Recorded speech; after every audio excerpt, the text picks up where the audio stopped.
sort of play it by ear and as we go. Okay. Okay. So what I'm going to do is the first one I like to read is one that is one of my favorite, and I should introduce this by this is entitled Abu Ghraib Suggests the Eisenheim Altarpiece by Elizabeth Morawski. This is a poem by an award-winning poet, Elizabeth Morawski. And a lot of the people in here have won awards, though you may not ever have heard of them, because James Patterson and people like that are well known, but famous poets, unless they're the poet laureate like Kay Ryan or whatever, are not. But actually, a lot of these people have won awards. The poet here actually wrote this based on an article in the New Yorker. The New Yorker published an article in when was this? 2005 about a man being tortured to death in Abu Ghraib. Even though the government says this didn't happen, apparently a reporter,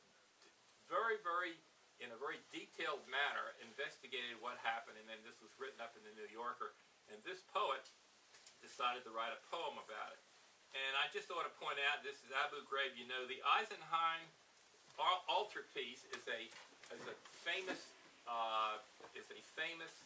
painting by a guy named Grunwald of Christ on the cross, as you see him all twisted up and dying with blood running down, and the poet has put these two together.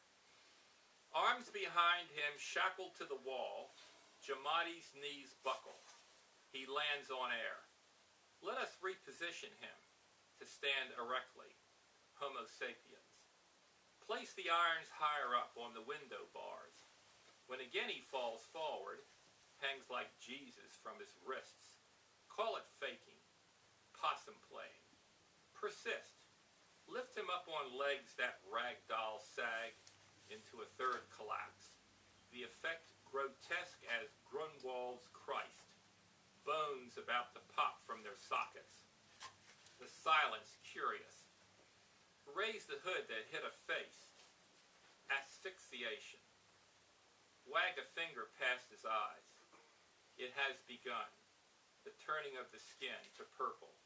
The indigo of Tyr and Sidon. Note as he's lowered to the floor the stunning rush of blood from nose and mouth. The Red Sea. In this heat, let us blur the time of death. Pack the flesh in ice like fish or meat. Pretend he's merely sick, hooked to an IV, a patient on a stretcher. Destroy the crime scene. Throw away the bloodied hood. It stings with the quality of mercy. I heard this, most of the stuff that is in here was just sent to me, but this woman actually read this at a conference that I went to, and I was so impressed with it, I went up afterward and said, God, I really thought that's wonderful. And she says, well, it's actually been published. And I said, that's amazing where. And so when I decided to do this, I actually had to seek her out. It took me a week to find her. Let me find something in here that's a little more upbeat.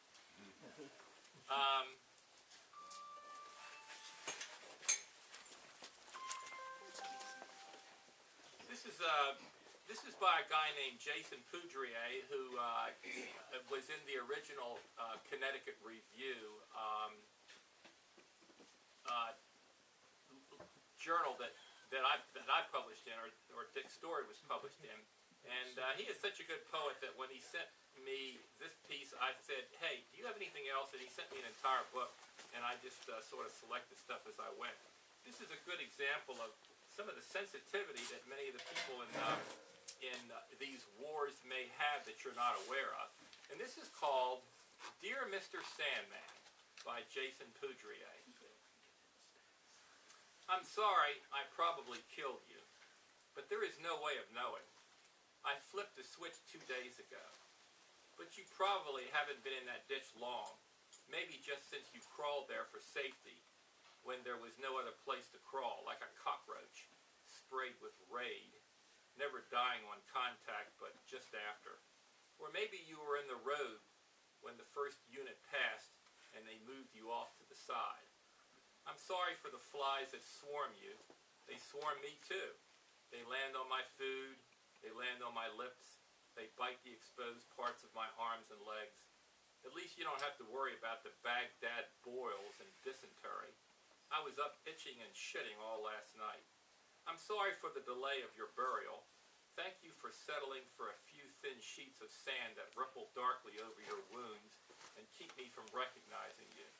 And I will not be able to attend your ceremony, except maybe to place your body into a bag.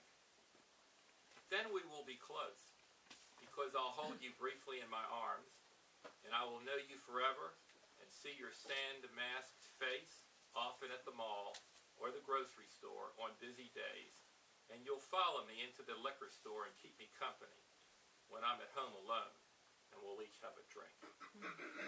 By the way, this is a nitty-gritty book. This is not John Wayne here. What I asked people to do was send me the truth about war, because people don't often like to know about it, and so that's what they did. So now I'll give you something a little more pleasant. More pleasant. I was told not to read this to people who are over 50, but I'm going to do it anyway. If you're a young crowd, I feel perfectly safe doing this, but you're not. But I'm going to do it anyway. This is called Osama's Last Porno Film by Henry Tom, which is me. And before I read this, I should point out, if you don't already know it, that when the Navy SEALs killed Osama bin Laden, they collected all of his effects.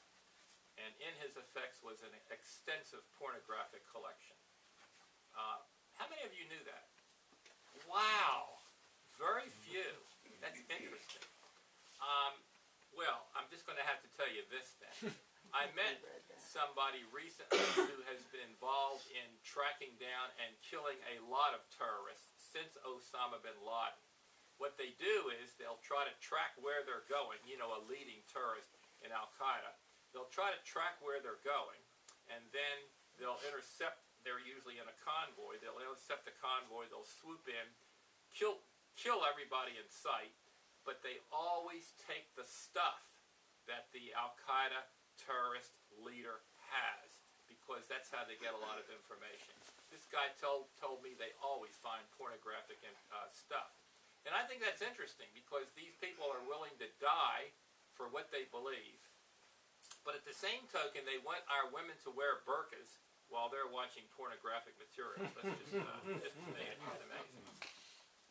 So I wrote this when I read it. Osama bin Laden was engrossed in his favorite, by the way, this is fiction, not nonfiction. Osama bin Laden was engrossed in his favorite pornographic film, a beautiful blonde with swaying bosoms administering an enthusiastic blowjob to a well-endowed young man, when he heard firecrackers going off near his bedroom. His brow creased. These Pakistani children are becoming more like Americans every day, he thought. Where are their parents? He was pondering which of his 3 wives would be willing to imitate the blonde porno star's ministrations when the fireworks exploded even nearer to his room. This was most peculiar. Had one of the 23 children in the compound got hold of something expressively forbidden? They shouldn't be attracting unwanted attention to the house. He returned to the blonde's bobbing head. Suddenly a violent explosion occurred right down the hallway, followed by gunfire. 1,000 plagues, Osama thought. People are always interrupting me when I'm really busy. He put the remote on freeze and wandered into the hallway to investigate the disturbance. Now, this next one I'm going to read because Dick asked me to. Dick said that there's going to be at least one nurse here today, and perhaps several. So I'm going to sort of pick through it, since it's by itself fairly long. But I'm going to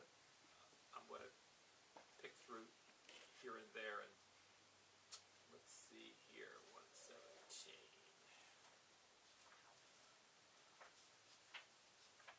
This is by a guy named Robert McGowan, who is really a neat guy. When he first sent me some stuff, I rejected a whole bunch of them, and he kept sending stuff and finally I really did like this one.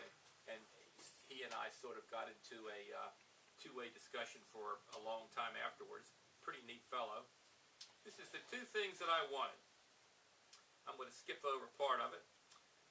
This is a guy, but he's writing it from a girl's point of view because he fought in Vietnam. As a girl growing up, I wanted two things. I wanted to be a nurse, and I wanted to serve my country. So I went to nursing school, and then pretty soon into the Army. In the usual civilian hospital situated stateside, in a city of any size, you expect to see maybe one or two gunshot wounds from come through on a weekend. In school and in a little working experience I had right after, this is what we were used to. But in Vietnam, you could get 50 or 60 of these in one day. And not nice, clean bullet wounds either. Some of the most horrible things you could ever see. I was up north at Chu Lai at the 312th Evacuation Hospital when I first got in country. They were short of OR people there, so they made me kind of an OR nurse, which is what I was when I worked in the States at Fitzsimmons Army Hospital before Vietnam. I learned right away at Chu Lai that one of the nurses there, a girl, a little older than me, was killed by a mortar round only a few weeks before I arrived on base. I hadn't thought of that happening to nurses. I think it was at that point I knew I'd gotten into a great deal more than I expected. And then too I was starting to see all these young guys coming in, a lot of them literally blown to pieces, the reality of it. I wasn't prepared, but I was at Chu Lai for no more than about 2 months. And then for my last 10 months or so, they sent me further to the 8th Field Hospital in Nha Trang, which for some stupid reason I thought might be better than Chu Lai. Or maybe I was just hoping so, but it wasn't. For one thing, we actually got hit more at Nha Trang than up at Chu Lai. Of course, after a while, you get used to mortar or rocket attacks, which is hard for people to believe, but it's true.